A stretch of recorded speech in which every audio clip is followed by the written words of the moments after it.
এখন তো আমলিকির কেউ নাই। আমলিকি সে মজিব কোর্ট আমার ঘরে আয়রন করা আছে। যদি কালকে আমলিক আসে আবার আমলিকি যাব। আমরা যদি এই গ্রামের থেকে তাকে উপযুক্ত 99% ভোট দিয়ে জয়যুক্ত করতে পারি, তাহলে আমাদের এই মিটিং মিছিল সার্থক হবে।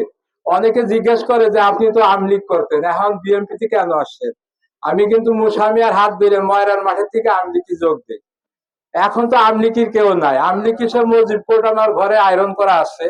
যদি কালকে আমলিক আসে আবার আমলিকি যাব। এখন তো আমলিক নাই, এখন আমরা তো এক জায়গায় ভোট দিতে হবে। ভোট তো এক জায়গায় দিতে, ঘরে বসে থাকলে তো চলবে না।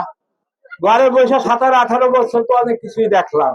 আপনাদের কাছে আমার একটা অনুরোধ যে আমাদের দাঁড়াবার জায়গা দিয়ে আমরা যারা গ্রামে আসি আমাদের সাথে আপনারা সম্মিলিত ভাবে থাকেন। আমি কারোর বদনামও বলবো না, কারো সুনামও বলবো না।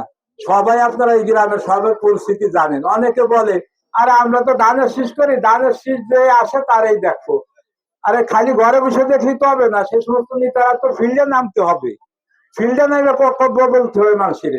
তা আমার আপনাদের কাছে কর্মী গ্রামবাসীর কাছে অনুরোধ যে আমার আত্মীয় ছেলে এবং আমার যে ভাবি এবং আমরা যারা আছি আপনারা